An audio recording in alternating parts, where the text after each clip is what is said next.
ഇന്ന് നമ്മൾ നല്ലൊരു മുളക് ഉടച്ച ചമ്മന്തിയാണ് ചെയ്യുന്നത്. അതിനായിട്ട് ഒരു 5-6 വറ്റൽമുളക് ഞാൻ വെളിച്ചെണ്ണയിൽ ഒന്ന് വാട്ടിയെടുക്കുന്നുണ്ട്. അതൊന്ന് പാകമായി കഴിഞ്ഞാൽ ഒരു പ്ലേറ്റിലേക്ക് മാറ്റി കൊടുക്കുക. വളരെ ഈസിയാണ് ഇതുണ്ടാക്കാൻ. കുറച്ച് ഉപ്പിട്ട് കൊടുക്കുക. ഇനി നമ്മളെ കൈ കൊണ്ട് തന്നെ ഇത് ഉടച്ചെടുക്കുക. എല്ലാം ഒന്ന് പൊടിച്ചെടുക്കുക. വറ്റൽമുളക് നല്ലോണം മൊരിഞ്ഞത് കൊണ്ട് നമുക്കത് പൊടിച്ചെടുക്കാൻ പറ്റും. അപ്പോൾ അതിന് ശേഷം നമ്മൾ ഇതിലേക്ക് വാളം പുളി ചേർത്ത് കൊടുക്കണം. കുറച്ചൊന്ന് കുതിർത്ത് വെക്കുക പുളി, അപ്പോൾ അത് സോഫ്റ്റായി കിട്ടും. അപ്പോൾ അത് നമ്മൾ ഇതിലേക്ക് എടുത്തിട്ട്, വെള്ളമൊന്നും വേണ്ട, ജസ്റ്റ് ആ പുളി ഒന്ന് എടുത്തിട്ട് ഇതിലേക്ക് നല്ലോണം ഒന്ന് ചാലിച്ച് കൊടുക്കുക.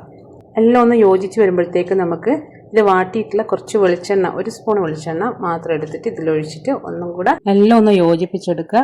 നമുക്ക് കറിയൊന്നും ഇല്ലാത്ത സമയത്തോ അല്ലെ വെക്കാനൊന്നും വയ്യാത്ത സമയത്ത് ഈ ഒരൊറ്റൊരെണ്ണം മതി നമുക്ക് ചോറ് തിന്നാനായിട്ട്.